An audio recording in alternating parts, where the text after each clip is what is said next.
Guyyaa har'aa kana viidiyoo kana keessatti kan waliin ilaallu.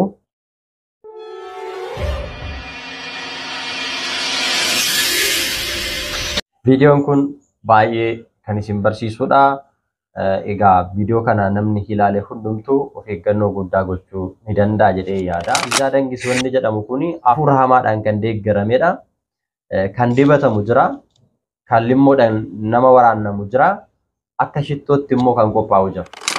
Bilbila kee fidi jennaan waan kiisiidhaa qabu birriis haa ta'u bilbilas haa ta'u wanta kiisiidhaa qabu hunda baasee ni kenna jechuudha. Kana qofa miti bilbila erga irraa fudhatanii birrii erga irraa fudhatanii buukii isaa fuudhanii mana baankii deemanii qarshiillee hanga buukii isaarra waan jiru irraa baasisuutti kan ga'anii fi namoonni baay'een kanaan saaxilamanii namoonni baay'een qarshii isaanii akkaawuntii irraatii kan dhaban kan jalaa fudhatame baasanii kan kennan warqii morma isaanii quba isaanii baasanii kan kennan hedduu isaanii kan miidhaman ni jiru jechuudha.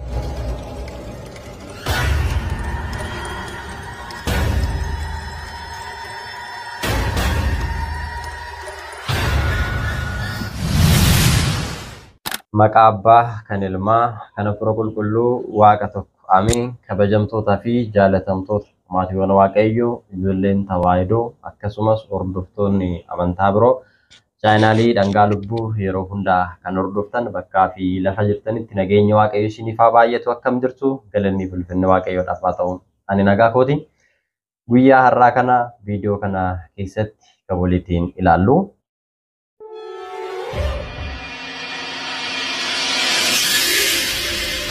Viidiyoon kun baay'ee kan isin barsiisudha. Egaa viidiyoo kana namni ilaale hundumtuu of eeggannoo guddaa gochuu ni danda'a jedhee yaada. Sababni isaas hundi keenya iyyuu karaa nu danda'ame hundumaatiin of eeggannoo guddaa taasisuu qabna jechuudha. Lafa jirrutti bakka hojii keenyatti gaafa baanee gallu mana keenyattis karaa hundaan iyyuu wanta hojjennu hundarratti of eeggannoo guddaa gochuun barbaachisaadha jechuudha. Viidiyoo kanarraa jalqaba akkuma ilaaltan itti fufnee bal'inaatiin viidiyoon kun maal akka ta'e sirriitti ni ilaalla. Barnoota maalii qaba, maal asirraa baranna kan jedhuu fi miidhaan akkamitti osoo nuti hin beekin karaa adda addaatiin nu qaqqabuu danda'a kan jennu irratti bal'inaatiin kan waliin ilaallu ta'a jechuudha. Keessumattuu yeroo ammaa kana karaa adda addaatiin hafuurri hamaan addunyaa irratti yeroo itti moo'ee fi yeroo itti karaa adda addaatiin jiruuf jireenya keenya keessa seenee nu miidhudha jechuudha. Viidiyoo kanarraa akkuma argine hanni karaa adda addaatiin yookiin immoo saamichi yeroo itti babal'atedha jechuudha. Saamichi yookiin hanni kun immoo hafuura hamaadhaan kan deeggaramedha jechuudha. Yeroo ammaa kana kan gaggeeffamaa jiru baay'een keessan biyya keessattis haa ta'u biyya alaatti karaa adda addaatiin miidhaan hannaa yookiin saamichaa irratti gaggeeffameera ta'a. Moobaayilii keessan kan hatamtan, qarshii kan hatamtan, shaantaadhaan meeshaa baattanii deemtan kan hatamtan, karaa adda addaatiin wantoonni garaagaraa miidhaan qaamaa, miidhaan yaadaa, miidhaan sammuu kanaan wal qabatee kan isinirra ga'ee hedduun keessan jiraachuu dandeessu. Keessumattuu yeroo ammaa kana hanni kan gaggeeffamu gochaa hafuura hamaadhaan deeggaramuudhaani.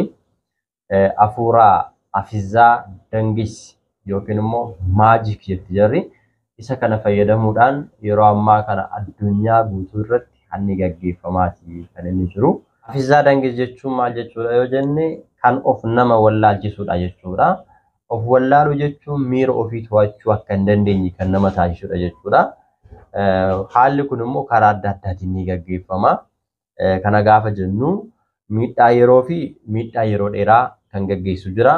Miidhaa sammuu kan namatti fidu jira, miidhaa yaadaa kan namatti fidu jira, miidhaa hir'ina qaamaa kan namatti fidu jira jechuudha. Hafuurri Afizaa Dangis yookiin immoo maajik jedhamu kun jechuudha.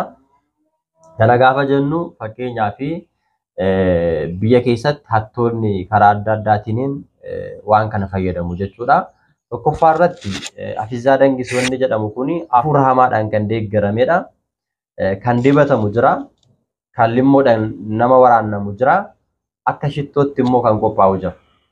Fakkeenyaaf kan dibatamu gaafa jennu namoonni hanna gaggeessan kun maal godhu harka isaanii ni dibatu jechuudha. Bifa qibaatii ta'eetiin harka isaanii dibatu yookiin immoo waan adda addaa irraa kan hojjetame harka isaanii erga dibatanii booddee deemanii nama waa irraa fudhachuudhaa barbaadan sana qaama isaa tuqu jechuudha. Gaafa qaama isaa tuqan yookiin immoo akka nama nagaa gaafatutti gaafa nama sana tuqan namni sun sa'aatii sanatti guutumaa guututti bakka jirus waan keessa jirus guutumaa guututti ni irraanfata ni dagataa of wallaala jechuudha. Sa'aatii sanatti namni kun of to'achuu hin danda'u. Miirri isaa guutuun of to'achuu waan hin dandeenyeef nama dhaqee isa tuqe sanaatiin ajaja isatti laattame hundayyuu tole jedhanii fudhata jechuudha. Kana gaafa jennu bilbila kee fidi jennaan waan kiisidhaa qabu birrii isaa ta'u bilbila isaa ta'u wanta kiisidhaa qabu hunda baasee ni kenna jechuudha. Kana qofa miti bilbila erga irraa fudhatanii birrii erga irraa fudhatanii buukii isaa fuudhanii mana baankii deemanii qarshiillee hanga buukii isaarra waan jiru irraa baasisuutti kan ga'anii fi namoonni baay'een kanaan saaxilamanii namoonni baay'een qarshii isaanii akkaawuntii irraatii kan dhaban kan jalaa fudhatame baasanii kan kennan warqii morma isaanii quba isaanii baasanii kan kennan hedduu isaanii kan miidhaman ni jiru jechuudha. Kuni hafuura afizaa dangis jedhamu kanaan deeggaramuudhaan hattoonni yeroo ammaa kana kan nama saamanii miidhaa kan namarraan geessisanidha jechuudha. Kana qofa osoo hin taane hafuura afizaa dangis jedhamu kanaan fayyadamuudhaan erga nama tuqanii booda namni tuqame sun fuudhanii yoo deeman gara namichi hafuura kanaaf fayyadamee isa tuqeetti deema jechuudha. Kanarraa kan ka'e namoonni baay'een badanii dhabamaniiru. Nuu barbaada murisaa nama manaati uffata akkanaa uffatee manaa bahe hanga yoonaa manatti hin deebine jedhamuudhaan namoonni hedduun barbaadamanii kan dhabaman hafuura hamaa kana fayyadamuudhaan erga tuqanii booddee nama sana fuudhanii deemanii yeroo ammaa kana inkulaalitii widdii waan ta'eef iyyuu qaama namaa sana keessaatii inkulaalitii baasanii kan gurguratanii fi nama sana karaa adda addaatiin kan ajjeesan hafuura hamaa kanaatiin gochaa hamaa irratti bobba'anii kan jiraatan namoonni hedduu isaanii akka jiran ragaaleen garaagaraa ni mul'isa jechuudha. Kanaaf ani jechuudha of eeggadhaa eegaleen isiniin jedhee. Gama biraatiin immoo limmoodhaan kan kennamu ni jira jechuudha. Limmoodhaan gaafa jennu fakkeenyaaf doktoroonni mana yaalaa keessatti yaalii baqaqsanii hodhuu yookiin immoo opereeshinii kan jedhamu kana gaafa gaggeessanii limmoodhaan qorichi nama waraanaan ni jira jechuudha. Qorichi kuni sa'aatii sanitti namni kun akka inni of hin beekne guutumaa guututti akka nama du'e akka inni ta'u taasisa jechuudha. Doktoroonni kanatti kan fayyadaman namni sun fakkeenyaaf osoo kan of beeku ta'e osoo kan of dhaga'u ta'e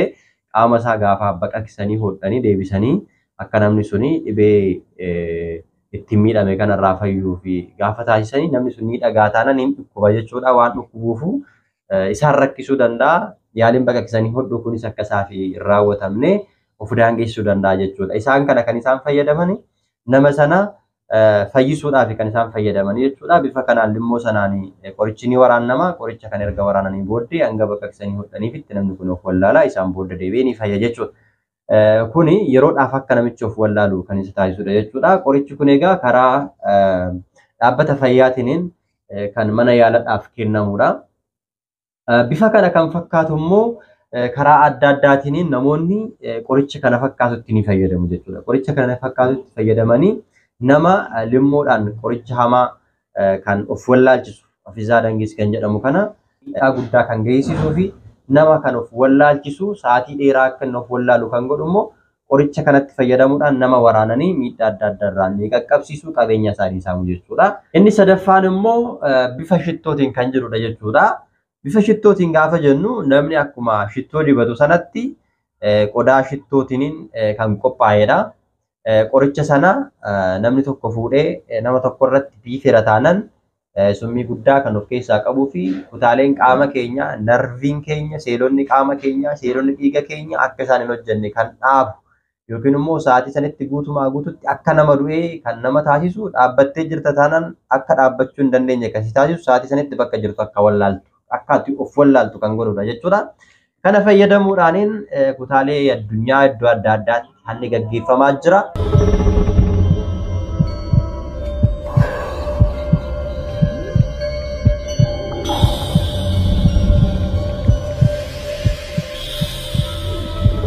Akkuma argitan sirriitti bitaa fi mirga ishee ilaallachaa jirti.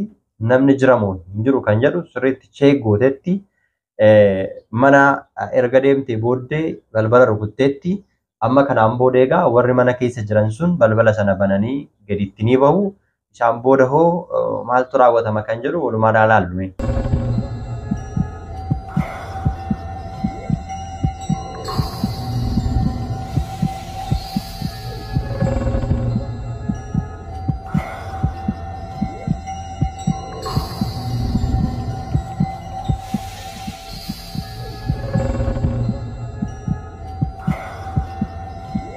uffata daa'imaa akka fiddee fi yookiin immoo uffata daa'imaa itti gurguruudhaaf kan isheen fiddee fi kutaalee biyya keenya keessattis karaa adda addaatiin wantoota garaagaraa manarra deemanii kan gurguran jiru.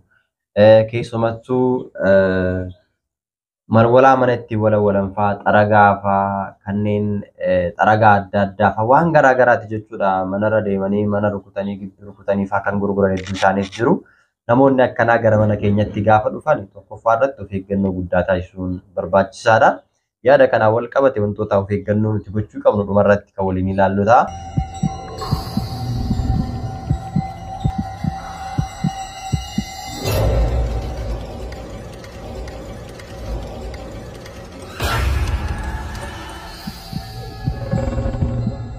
Amma walii galaniiru irraa bituudhaafi amma isheen manatti ol deebitee qarshii isheedhaa fiduudhaaf gara manaatti ol deebitee jirti jechuudha. Hanga isheen immoo qarshii itti walii galan kana isheedhaa fiddee isheedhaa kennuudhaaf deebitutti immoo isheen siitaappiiwwan jiru wantoota adda addaa haala keessa jirtuu fi maal gochuu akka qabdu haala mijeeffatti.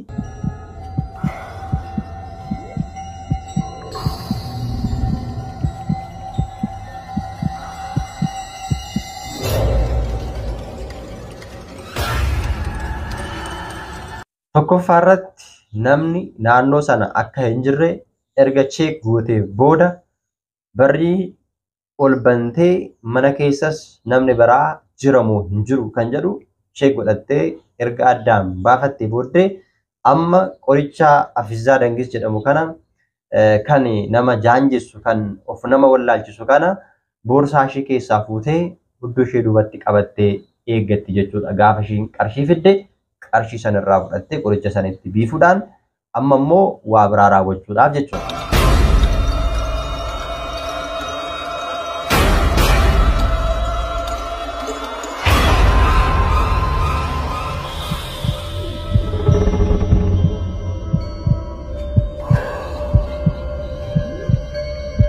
Mucaan mana keessaa gaditti baanan rifattee mucaadhaaf immoo haati manaa sun qarshii kennitee gara suuqitti ergite natti fakkaata.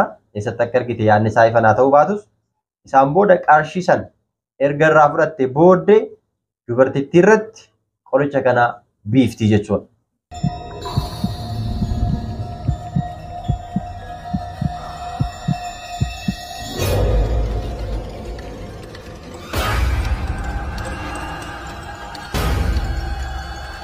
Dubartittii irratti akkuma qoricha sana biifteen dubartiin sun sekendiidhaaf illee yeroo osoo hin kenniniif qorichichi guutumaa guututti akka isheen of wallaaltu miira ishii to'achuu akka isheen dadhabbishi taasisira jechuudha. Kanaan booddee akka isheen kuftee hin miidhamne qabdee gadi teechistee dubartittiin teecheetti jechuudha.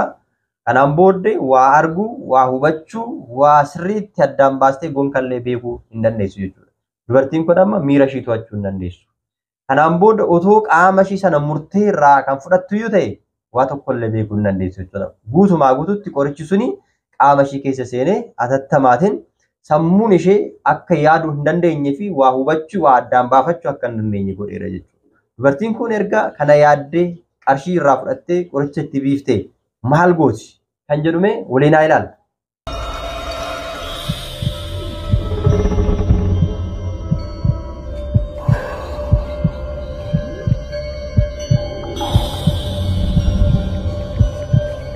Akkuma argitan uffata shaanxaatti qabattee dhufte sana hundumasaa keessaa baastee erga lafa gootee booddee shaanxaa duwwaa qabattee gara manaatti ol seente.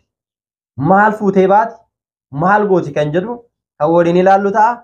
Daqiiqaa 5 erga mana keessa turtee booddee waa fudhachuu qabdu fudhattee gara alaatti erga deebitee wanta dubartittii irratti hafe warqii quba ishee, warqii morma ishee, waan qaama ishee irra jiru hunda takka takkaan irraa guurtee shaanxaa ishee keessa godhatte jechuudha.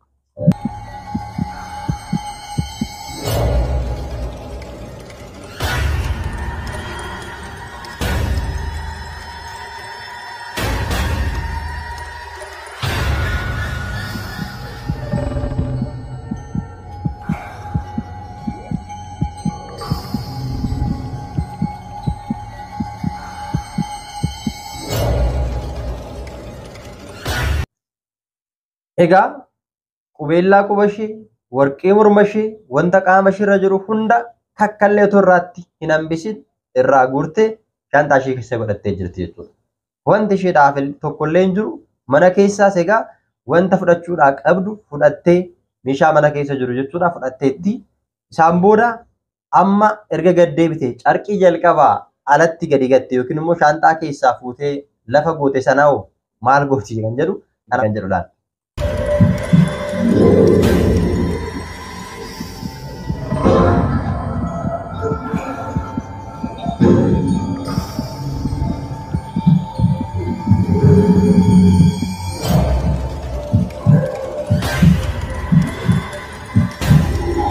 Video kanarraa waa hedduu akka barattan abdiin qaba.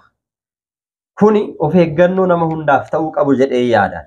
Kanaan duras wantoonni akkanaa bifa adda addaatiin kan isin qunname bilbila keessan kan dhabdan, warqee morma keessanii quba keessanii karaa adda addaatiin kan isinirraa baafatan, dabalataan immoo buukii keessanirraa qarshii kan isin baasisanii isinirraa fudhatan karaa adda addaatiin kan isin acabarbaran hedduun keessan akka jirtanii fi seenaan ittiin isinirratti wanti hamaan raawwatame sun kanaan akka wal fakkaatu shakkii tokkollee hin qabu jechuudha. Kanaaf hundi keessan of eeggannoo gochuu akka qabdaniif viidiyoo isin barsiisuu danda'udha jedhee yaada. Egaa gochaa hafuura hamaa kanaan fayyadamuudhaan mala kana fayyadamuudhaan yeroo ammaa kana iddoo adda addaatti hattoonni hanna isaanii kan gaggeessaa jiranidha jechuudha. Kanaafuu egaa ergaan ani dhumarratti isinii qabu inni guddaan namni kamiyyuu namni tokko gaafa dhufee nagaa isin gaafatu.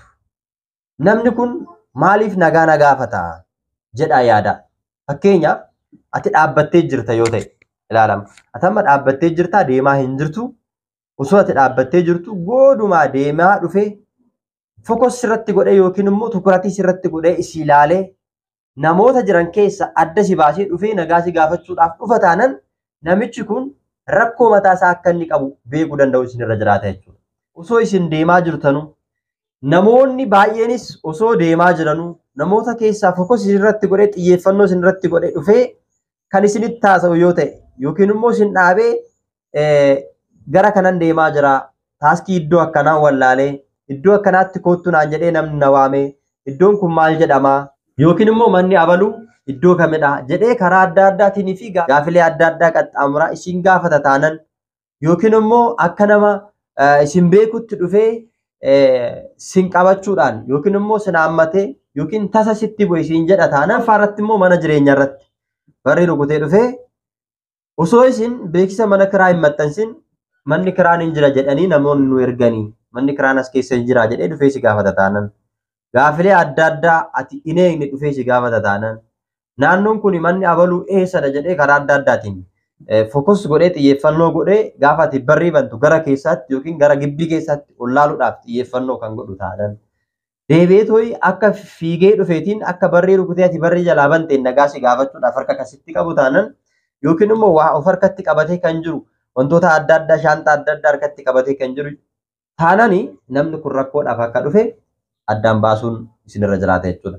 Namni ati hin beekne namni argitanii isin hin beekne maalummaa nama sanaa kan hin beekne wantoota adda addaa harkatti qabatee fi gaafilee qaxxaamuraa adda addaa isin gaafata taanan egaa namni kun isin fayyaduudhaaf osoo hin ta'in dhiibbaa isinirratti gaggeessuudhaaf kan dhufu ta'uusaa beekuu danda'u isinirra jiraata.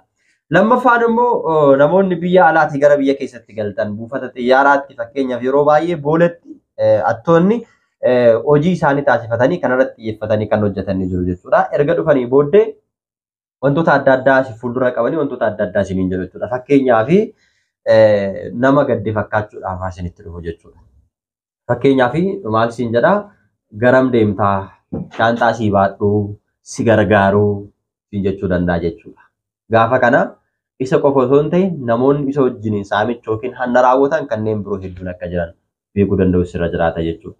Gaafa ati tolee jettee eeyyamtee fi shaantaa kee ni qaba isaan booddee karaa adda addaatiin otoo ati hin beeksisi tuquu danda'a imala keessa wajjin itti fufta jechuudha. Erga imala kee itti fuftee booddee karaa adda addaatiin waan namaa kanaan yookiin immoo afizaa dangisii kanaan si tuqeefiyyuu jecha inni jedhe qofa hordoftee wajjin deemtaa jechuudha. Tokko kana jechuudha of eeggannoo guddaa gochuu danda'u isinirra jiraata. Lammaffaan immoo gaafa isin alaatii dhuftanii buufata xiyyaaraatii baatanii gaafa isin gara alaatti bahuudhaaf deemtan fiigee dhufee lafumaa ka'ee si haammachuudhaaf yookiin immoo dhungachuudhaaf sitti maramuu danda'a jechuudha. Obboleettii kiyya dhasisee obboleettii kiyyaa fi ati wal fakkaattu siin jedha. Sobee jechuudha. Oom jedhee yaadeetuma jechuudha. Hojii isaati waan ta'eef jechuudha. Gaafa ati rifattee dhaabbattee isa laaluudhaaf deemtu maalinni gaafa jettuuni si tuqeera namichi jechuudha. Gaafa si haammachuudhaaf sitti kaatu sana jalqaba erga si haammatee booddeedhaatillee kan rifattu erga ati rifattee booddee maal siin jedha? Dhiifama guddaa naa godhii siin jedha. Maal yoo jetteeni nama tol jala natti fakkaate yookiin hiriyaa kiyya natti fakkaate hiriyaa kiyya eegaa jira yookiin immoo obboleettii kiyya dhufaa jira eegaa hin jira. Waggaa baay'ee waan walirraa fagaannee turreefiyyuu waan ishiin argineef ishuma natti fakkaattee wal fakkaattu jedhee dhufee dhiifama si gaafata lammaffaa dhiifama siin jedhee immoo harka si qabata jechuudha deebisee. Gaafa sana inni waan hojjechuu danda'u hojjeteera jechuudha. Si tuqeeraa jechuudha namni kun. Harka isaa irratti waan dibatee jiru kanaan jechuudha. Yookiin immoo waan biifamu yoo ta'e sitti biifeera jechuudha. Ati hin beektu. Kanaan booddee of wallaalta namicha faana deemta waan qabdu fuutee itti kennita jechuudha. Inni biraan immoo nama siin fuudhu eeguudhaaf turuu dandeessu jechuudha. Achuma keessa buufatuma xiyyaara sana keessa jechuudha. Gaafa siin teessanii fiigee dhufee maaloo bilbilli kiyya chaarjii na jalaa fixe yookiin immoo kaardii na jalaa fixe waan ta'eef obboleettiin kiyya yookiin immoo riyaan kiyya dhufaan jira naan jettee achi kaatetti bilbilli kiyya waan chaarjii na jalaa fixeef yoo naas ga'uun didduu buufata xiyyaaraa galuun didduu eegaan jira waan ta'eef maaloo miskoola naa godhetti naa bilbilii siin jedha jechuudha. Ergaati tolee jettee eeyyamtee fi booddee bilbila sirraa fuudhee akkanumatti bilbilatutti tuttuqee yookiin immoo riyaasaatti bilbilee sitti deebisa. Gaafa sana maal godha? Bilbilicha tuqeenii jechuudha. Gaafa bilbilicha tuqeenii bilbilli sun immoo gaafa irraa fuutu qaama kee tuqa kanaan booda wallaalta namicha faana deemta jechuudha.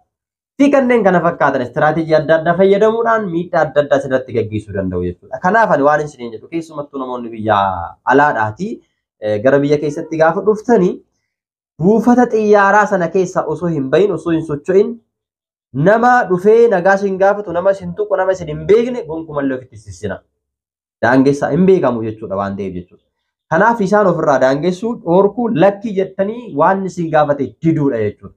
Lammaffaan immoo gibbii keessaa bahuu hin qabdan jechuudha. Namni isin fuudhu yookiin immoo isin gargaaru dhufee hanga isin bira gahee qaamni sun isin gargaarutti yookiin shaayeen dhuga jettanii yookiin immoo rakkoon qabama biyya kiyya galeeraa homtuu hin jiru jettanii iddoo adda addaatti sochii adda addaa taasistu taanaan achi keessatti fokos gochuudhaaniin xiyyeeffannoo gochuudhaan isaan hojii akkanaa hojjetu waan ta'eefiyyuu karaa adda addaatiin otoo isin hin beekisin tuquu danda'u. Mana shaayii gaafa deemtan warra mana shaayii wajjiniin walii galanii dhiibbaa adda addaa isinatti gaggeessuu danda'u. Namni konkolaataadhaan dhufee isin fuudhu jira taanaan hanga konkolaataan keessa isinii dhufutti hanga namni isinii wajjin deemuudhaaf jettan yookiin immoo firri keessan hanga isinii dhufutti gonkumallee achi keessaa baatanii deemuu hin qabdanii of eeggannoo guddaa taasisuu qabdu. Kanan taane taanaan karaa adda addaatiin miidhaa guddaa isinirra qaqqabsiisuu danda'a. Kanaafiyyuu ergaa guddaatu isinii darbe jedheetiin ayyaada. Hundumti keessan iyyuu barumsa guddaa argattan jedhee yaada of eeggannoo guddaa akka taasistan isiniin jedha. Dabalataatiin kanneen kana fakkaataniin kanaatiin kan wal fakkaatan odeeffannoo biraa namoota ni barsiisa kan jettan viidiyoo adda addaa biratti qabattanii kan jirtan yoo ta'e viidiyoo kana karaa keessaa nu erguudhaan nuti immoo irratti hojjechuudhaan isiniif barumsa akka ta'uu danda'uu fi ni taasisna. Jaalattanii fi filattanii yeroo hunda waan hordoftaniif guddaa galatoomaa ulfaadhaa waaqayyoon isin haa eebbisu. Viidiyoo kan biraadhaan hanga walitti deemnutti nagaan tura. Usbaata Egzaabeer.